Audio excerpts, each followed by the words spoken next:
Hello, everyone. Thank you very much for joining us tonight for Friday Night Devo. My name is Sean, and I will be your host for tonight. Tonight, we're continuing in our series in the Gospel of Mark. Our lesson tonight is Discipleship Defined, and we're going to be led by Steve Kinnard. Steve Kinnard is a very well-respected teacher in our church, and it is an honor and privilege to get a chance to learn from him and hear him speak. But before that, we're going to have one song. Amen. Amen. Amen. Amen. Amen. Everybody sing. Amen. Everybody sing. Amen. Why don't we all sing? Amen. Amen. Amen. Sing a little baby. Lying in a manger. On one fine morning. Amen. Amen. Singing in the temple. Talking with the elders. How they marveled at his wisdom. Amen. Amen. Singing at the seaside. Preaching to the fishermen. Making them disciples. Amen. Amen. Amen. Everybody sing. Amen. Everybody sing. Amen. Why don't we all sing? Amen. Amen. Amen. Singing in the garden. Praying to his Father. With deepest sorrow. Amen. Amen. They marched him up to Pilate. Then they crucified him. But he rose one morning. Amen. Amen. Amen. Let the sisters sing. Amen. Amen. Amen.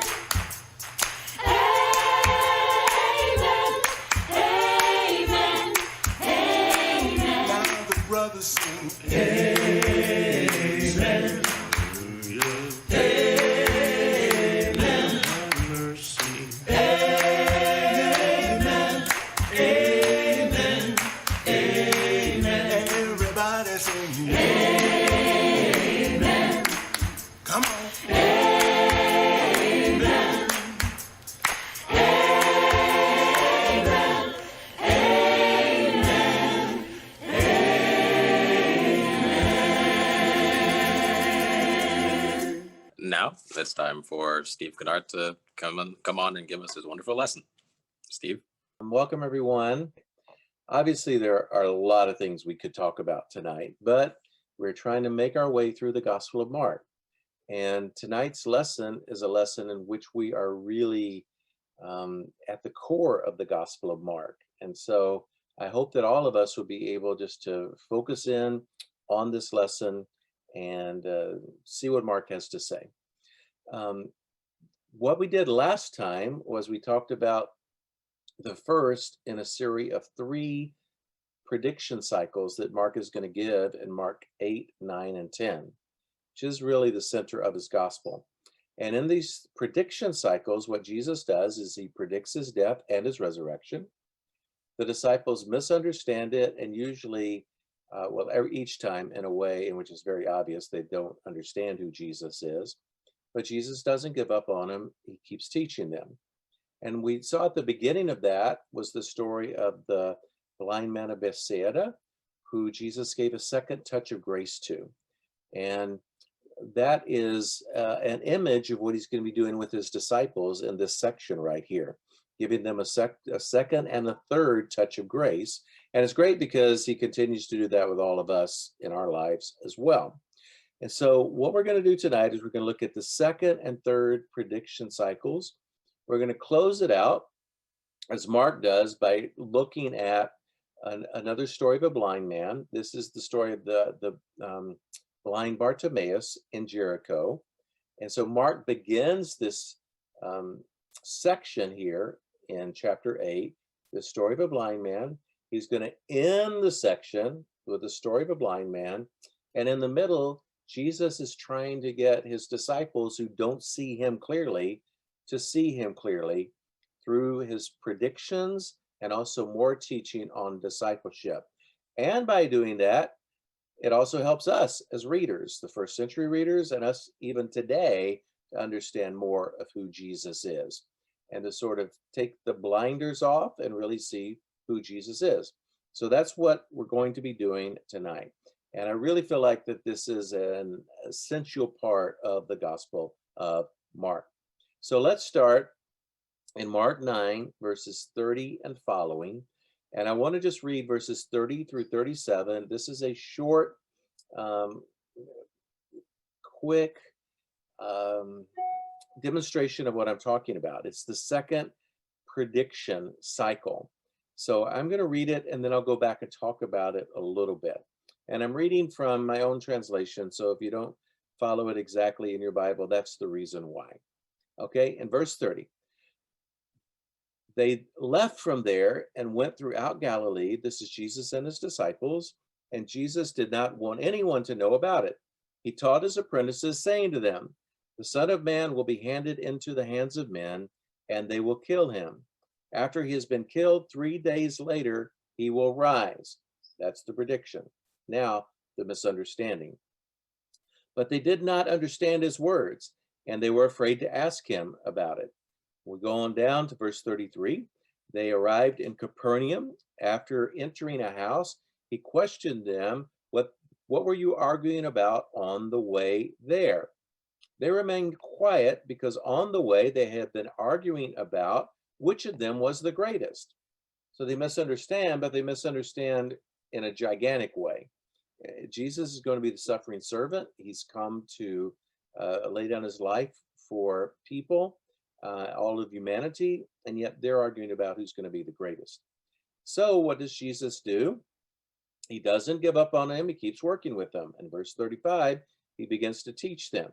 Sitting down, which is the how rabbis taught, Jesus called the 12 to him and said, "Whoever wishes to be first, he shall be last and servant of all."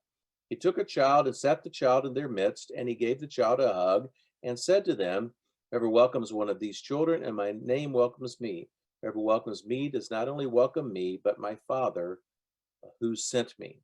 So let's go back and look at all three of these sections in this second prediction cycle and see what is going on here in the Gospel of Mark together. First, the prediction, verses 30 through 31.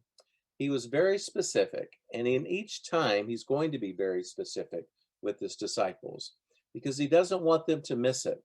He begins by saying the Son of Man. That's Jesus's favorite title about himself. It not only demonstrates his humanity, but it connects him to the messianic figure in the book of Daniel. And so the Son of Man will be handed into the hands of men. This is new, that he's actually going to be handed over. And of course, we will see this later on when Judas literally does hand him over. He betrays him. It's the same word that's being used there. And they will kill him. After he has been killed, 3 days later, he will rise. And so he's very specific about wait 3 days and I will come back from the dead. But even though they heard this not long ago, and this is the second time they've heard it, they still don't get it. They misunderstand his words and they're afraid to ask. It doesn't say why they were afraid. Perhaps, I mean, Jesus has given them no reason to fear him. Perhaps they're just embarrassed. Embarrassed because they don't get it and maybe they feel like they should. But they walk and they keep going. And that's another key that's even mentioned that you see in the text in the next two verses. On the way they're talking on the way to Capernaum. When they reach Capernaum, they go into a house and Jesus questions them. What were you arguing about on the way? They remain quiet because on the way They had been arguing about which of them was the greatest. On the way literally was the road that they were walking on, but on the way figuratively is following Jesus in discipleship. And following Jesus in discipleship, they should have been having a different discussion about, I'm going to be greater than you, or you're not going to be greater than me. Who's going to be the greatest? That is, especially in light of who Jesus was, that should not have been their discussion. But they're looking for a military leader, they're looking for a political leader, they're looking for a government leader, and they're looking for their place in that government or in that military or in that uprising. And so that's what they have on their mind. So they misunderstood, but not just misunderstanding a little bit and being afraid and so not asking. They followed it up by talking about something that really the disciples, who, if they understood very much about Jesus at all, they should know he's not that kind of Messiah. So they really miss who Jesus is. But Jesus doesn't give up on them. And now you have really what is the literal second touch of grace. First, it happened a little earlier in chapter 8. Now in chapter 9, this is the second time Jesus tries to help them understand and see who he is. So now it's the second touch of grace. And it says, sitting down, Jesus called the 12 to him and said, whoever wishes to be first, he shall be last and servant of all. So now he teaches them about what discipleship really means. It's not about who's the greatest, it's about who's the least. It's not about who's in first place, it's actually giving up first place and deciding to be last. And it's about serving. That's what it means. It's about helping people, serving people, pouring yourself out for other people. Kenosis, which is what the word that's used in Philippians chapter 2 of who Jesus was. He poured himself out for humanity. And to illustrate this, he takes a child and he sets the child in their midst. He gives the child a hug and he says to them, whoever welcomes one of these children in my name welcomes me, and whoever welcomes me does not only welcome me, but my Father who sent me. So to illustrate his point, Jesus takes a child and puts the child in the middle of them. And actually the child, if you'll read the next section here, and if you've been watching the videos, I point this out, the child isn't there just for this little part here, right here. It seems like Jesus keeps the child there and brings him back into reference a little later. So he puts the child there and then does much teaching. We're just going to look at this first part right here. The word child is paideon. Paideon can mean a young child from the ages of probably 4 to 7, around in there. But it actually could also mean not only a young child, it could also mean a young servant.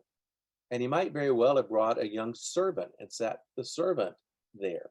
Why? Because that would have illustrated his point even more. But either way, the point that Jesus is making is that children in that society were considered the least. And that's what Jesus wanted them to take on that heart.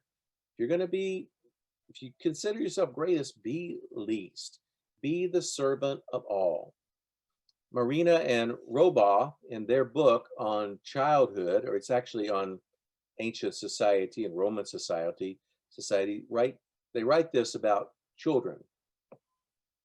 Childhood in antiquity was a time of terror. The reason I bring this up is sometimes where we live today, if we think of, what does it mean to bring a child in and say, be like this child? We might get a totally different picture than what it looked like in the first century. And when you're trying to explore and get meaning from the text of scripture, you have to go back in time. And you have to think of what were children like in the first century and how were children viewed and valued in the first century. Because honestly, if we were to take a child and if we were just to think, okay, what do children mean to us today? We might think privilege. We might think they run the show. They might think they're on the top of the food chain, because that's the way we tend to treat children in the US. They can run the show, but it wasn't that way in the first century. So when Jesus brings a child or a young servant and sets the child in their midst, it was a different picture than what we would think of today if we were to do the same thing. Because I mean, I've done this with my own children. You put them in the middle of everybody there and they get all the attention. But it wasn't that way in the first century. Um, Instead, childhood in antiquity was a time of terror. The women in Luke 18:15 through 17, who bring their infants to Jesus, are almost certainly asking him to touch them because they are sick and dying. Notice this: children were the weakest, most vulnerable members of society. Infant mortality rates sometimes reached 30%. Another 30% of live births were dead by age 6. And 60% of the children were gone by age 16. So it was a very desperate time for children in that society. Also, children are always the first to suffer from famine, war, disease, and dislocation. And in some areas or eras, few would have lived to adulthood with both parents alive. Children had little status within the community of the family. And I want to just underscore that. They had little status, while a child was on par with a slave. So Jesus brings this child in, and that's why you got to get back into the first century setting when you are interpreting the Bible and trying to understand the Bible.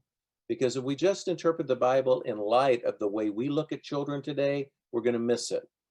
But if we get back into the first century, and you have to do a little extra reading, a little extra exploring to be able to do this, get into some Bible encyclopedias, some Bible dictionaries, some other books. But if you do that, it'll bring to light what Jesus is saying. What Jesus is saying when bringing a child into their midst, he is illustrating the point that he's making. You've got to be the last of all. Consider yourself not on the top rung of the ladder, but the lower rung of the ladder. And be a servant to each other. Be a person that has no rights to each other, who is there to try to help each other. And that's what he's teaching his disciples there. So it says, whoever wishes to be first, he shall be last and servant of all, and brings this child in to illustrate that point. Another thing that we might tend to do is we might tend to say, okay, he brings a child in. Now, when you think of characteristics of a child, what do you think Jesus means here? And you could bring up all kinds of things. Well, they're teachable, where they're humble, where they're playful, and all those things can be true. But it's better to look at the context and let the context tell you the point that's being made. The point that Jesus is making about a child and why he brings a child in their midst, it's not that they're playful, it's not that they're humble, it's not that they're gregarious, it's not that they are the life of the party, it's not that all eyes are drawn to them. It's that in that society, they were the least of all. And what he's saying is, if you're going to follow me, it's not about greatness. It's not about who's first in line. It's about giving up your rights and being the least of all, which is what he illustrated by dying on the cross for all of us. And so what I would ask us all to do tonight is, I would ask us just to reflect on our own lives and how are we doing being the type of person that is the least of all? Or are we the type of person that is trying to constantly grab hold of our rights and striving to be great, striving to be known as the one who is great, that kind of thing? So that's the lesson on discipleship that Jesus is teaching here. And that is the second prediction cycle. Jesus predicts his death. The disciples misunderstand it, and they're on the way, when they're following Jesus to Capernaum. They have an argument about who's the greatest. Jesus teaches them about It's not about being greatest in his kingdom. It's about learning to be least in his kingdom. And the person that learns to be least, they're the person that fits into the kingdom of Jesus. Okay, now we're going to skip some material here, but it's already been videoed and I have it on the video site. So it's on my Vimeo site. If you want to look at more in Mark chapter 9, and if you want to look at the first part of Mark chapter 10, it's already there. What we're going to do now is we're going to jump down to the third prediction cycle. And this is found in beginning in chapter 10, verse 32. So turn over there and I'm going to scroll down there.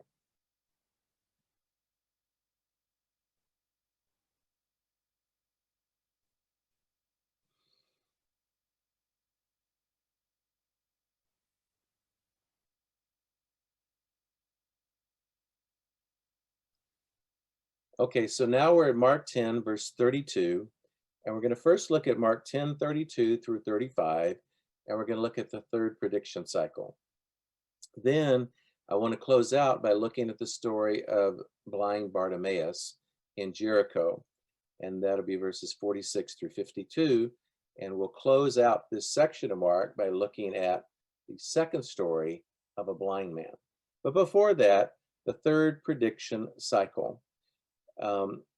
If you go and you look at verses 32 through 34, you're going to see Jesus predict his death for the third time. And this time, notice, he's more specific than the other two times. He adds more detail. So he really wants them to understand. He wants them to get it. He wants them to understand what's going to happen to him. He doesn't want them to be surprised by it. And that was the nature of Jesus. When you get to Mark 13, it's the same thing about understanding the destruction of Jerusalem. He doesn't want them to be surprised by that. And so he teaches them about it and tells them about it. And that's how Jesus was. He really attempted to train his disciples. So, verse 32. They were on the road that went up to Jerusalem, and Jesus was walking ahead of them. The apprentices marveled at him, but the ones who followed behind were afraid. Now notice they're on the road, and again, on the road, on the way is language for both literally being on a path or on a road, but also following him and following him in the way of discipleship. Once again, he took the 12 aside and began to tell them what was going to happen to him. This is the third prediction cycle. Jesus said, "Look, we're going up to Jerusalem. The Son of Man will be handed over to the chief priest and to the experts of religious law, the scribes, and they will condemn him to death and hand him over to the Gentiles.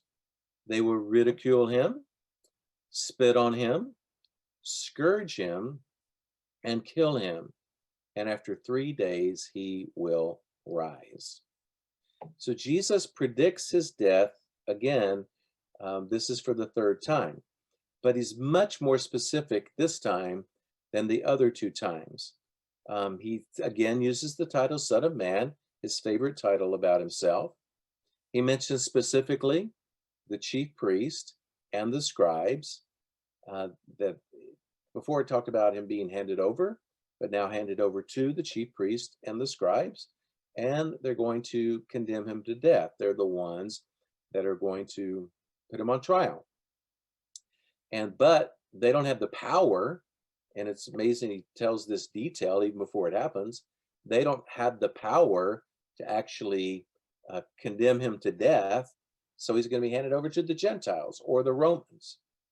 And so Herod and Pilate will decide his fate, because even though they want to kill him and have been wanting to kill him for quite a while now, they don't have the power to do that. But notice very specifically, he says they will ridicule him. And you can see these things when we get to the cross in Mark. You'll see all of these things happen just as Jesus predicted.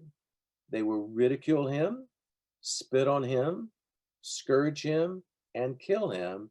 and after 3 days he will rise.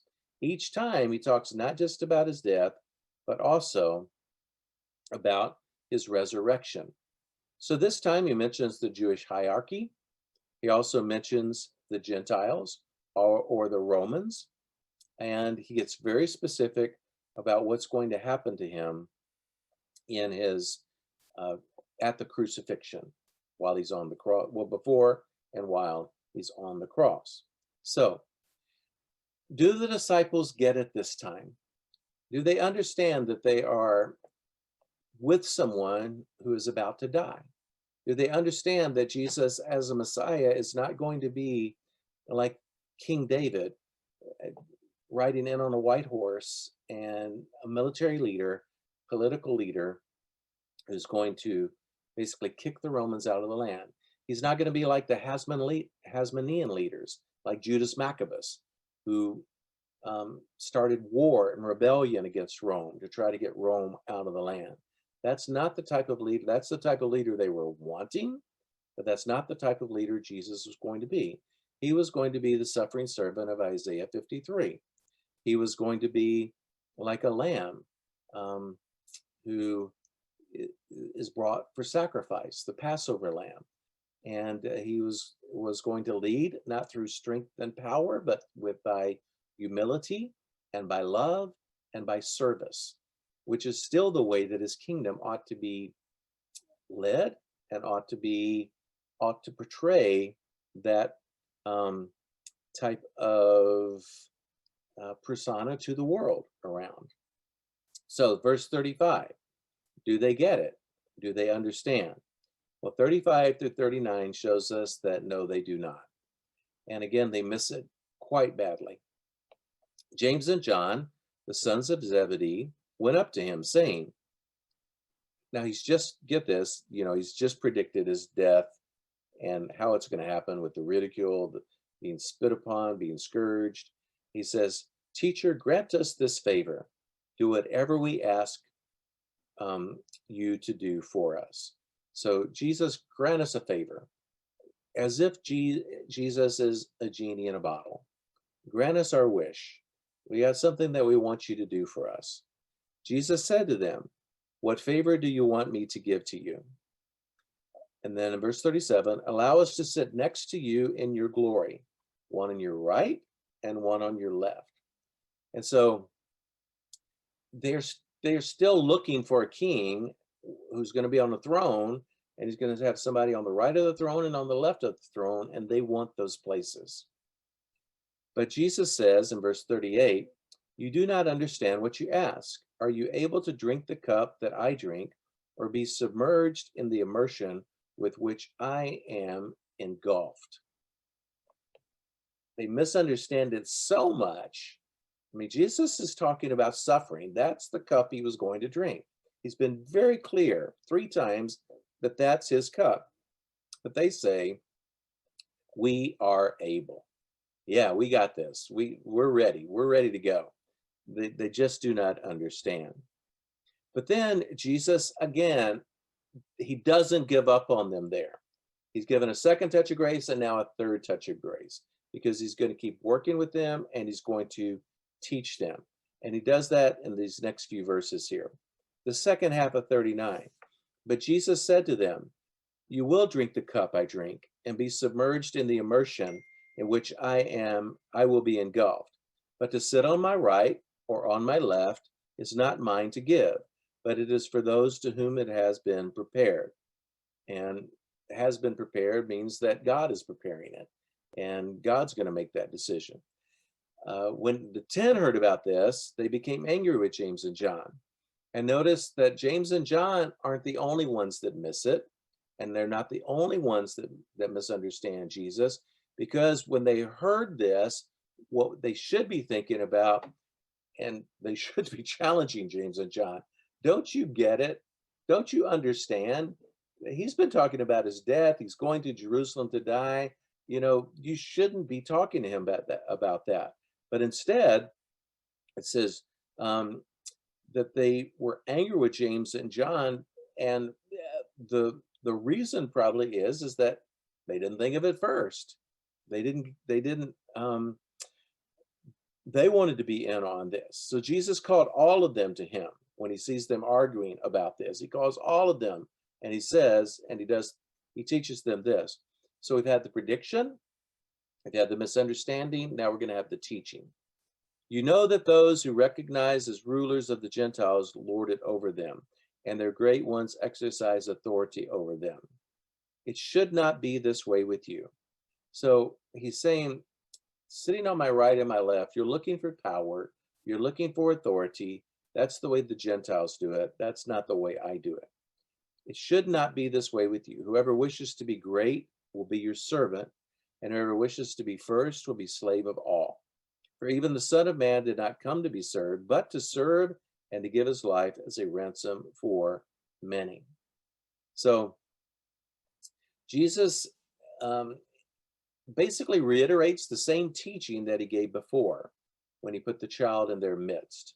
And the idea is that you're to be servants. You are to be the least. You're to be last. You're not to strive for the greatest spot, the greatest seat.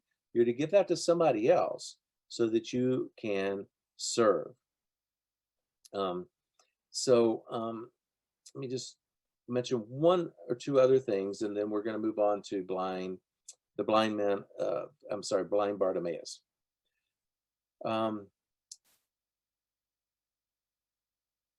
writer, his name is Williams, in his commentary says this: apparently the other 10 were angry because James and John were cutting in ahead of them to gain an unfair advantage in the competition for the places of highest rank.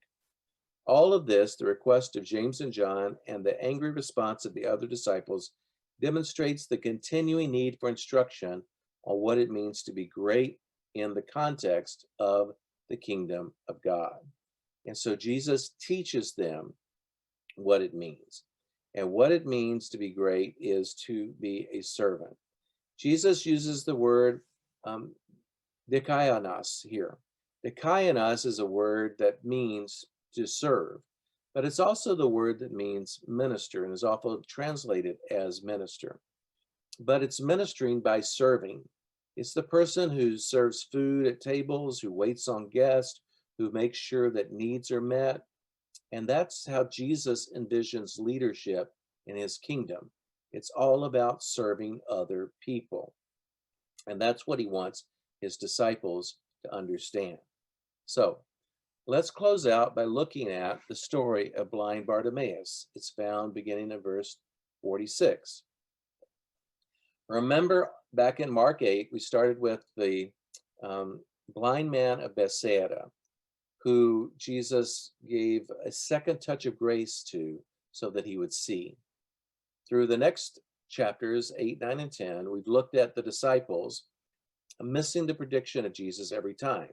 And now we end up this section with another story of a blind man. This is called let me just say it this way. Scholars call this an inclusio. It's also called a chiasm. And that means, an inclusio means that something begins and something ends, and then the stuff in the middle is the really important stuff.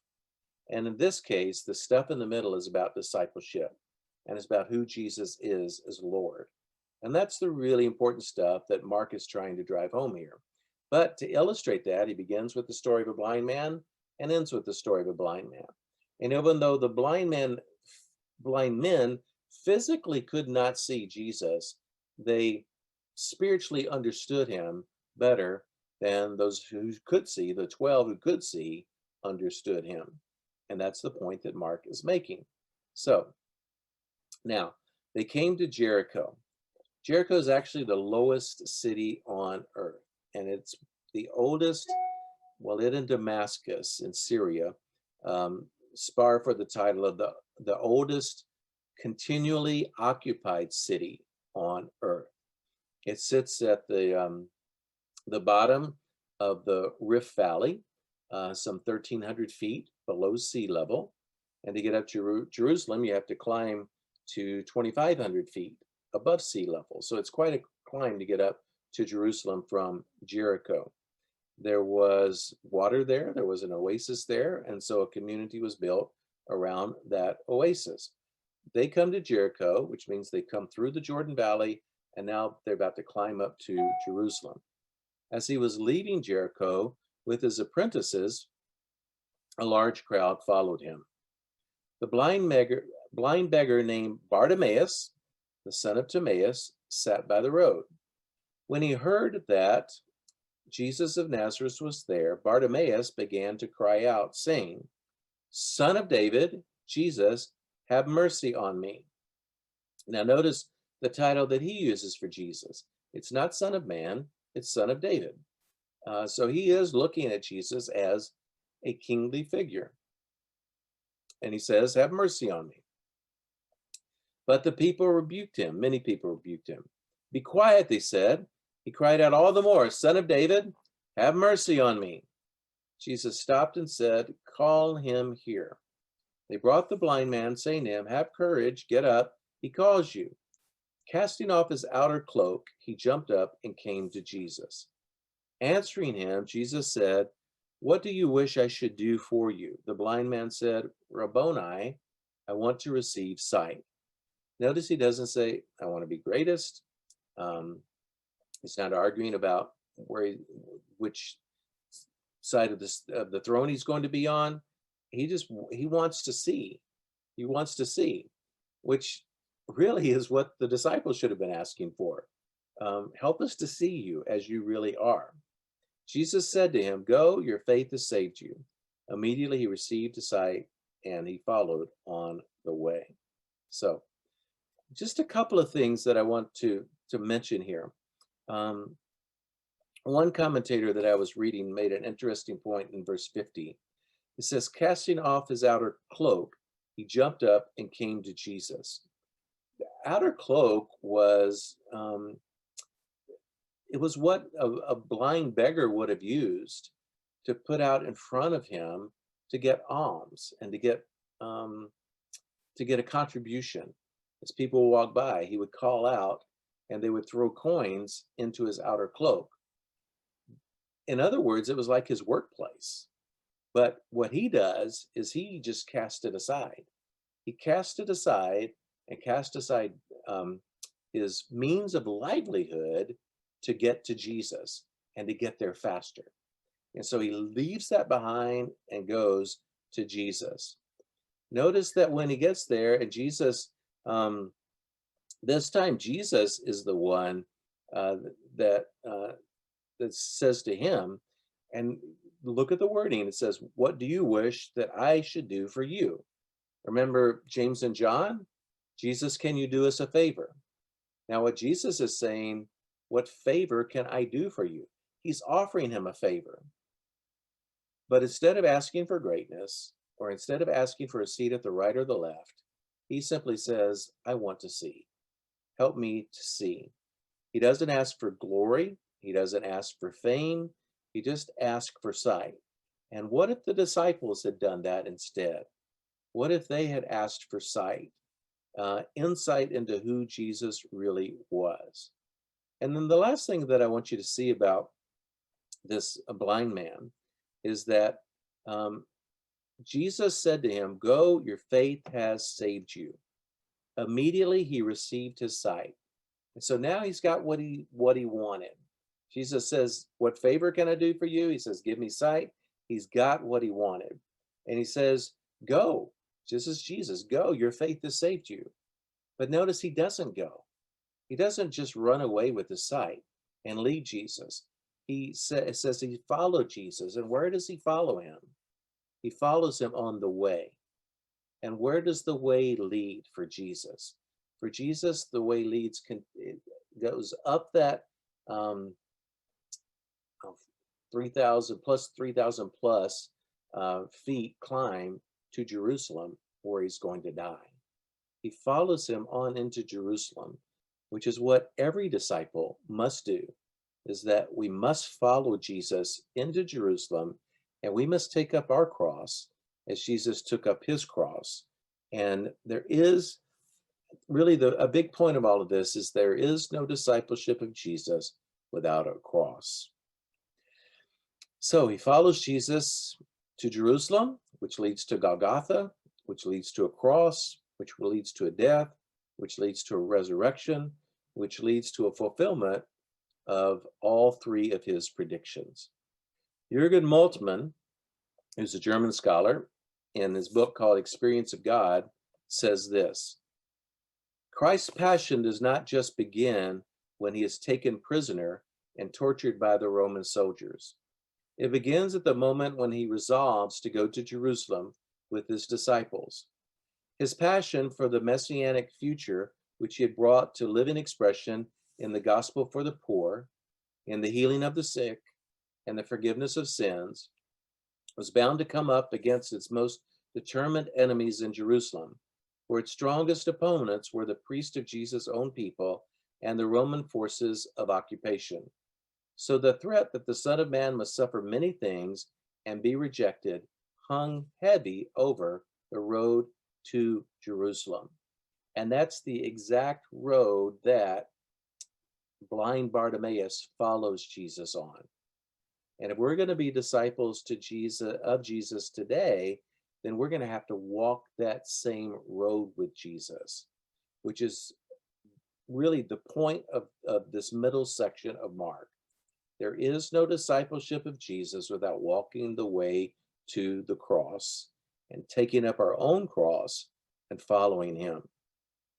So I just want to point out again, sort of, I guess, one last time. I think that this is such a beautiful story, and I think it's such a beautiful part of Mark, because I can see the genius of Mark as he pulls these stories together and retells the story. He begins with a blind man, the blind man of Bethsaida, and Jesus gives him a second touch of grace. And then he ends with the blind man, the blind Bartimaeus of Jericho. And both of these blind men are actually visualizing and seeing Jesus without their sight. They're seeing Jesus better than the disciples are going to see him. And the reason is because of faith. The disciples are there with Jesus every day, looking at him literally with their physical eyes, seeing him literally, but they miss him on a spiritual plane. But Jesus doesn't give up on them, just like he will not give up on us. He works that second touch of grace into a third touch of grace, and he predicts his death 3 times. Each time they miss it, but he teaches them and continues to teach them and continues to teach them. And really, it's not until the resurrection, in which they see Jesus resurrected from the dead in the glory of the Father, that's when they finally get it. And that's when all these teachings come true for them. And they visualize Jesus and see him, and their spiritual blinders fall off, and they become like the blind man of Bethsaida and blind Bartimaeus and really see Jesus.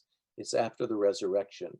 And at that point, what Jesus has taught them along the way about being a servant, about being the least, about being last, about serving others, about dikainos, what ministry really is, it's service. That's when they finally get it. And the beautiful thing is after they get it, they never let go of it.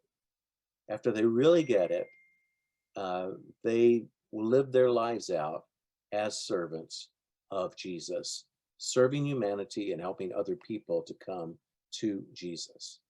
So it's an upward calling. It's an upward calling for all of us. I would just ask all of us tonight to really, let's see Jesus with eyes of faith tonight and try to take our spiritual blinders off and see him as he really is. Thank you.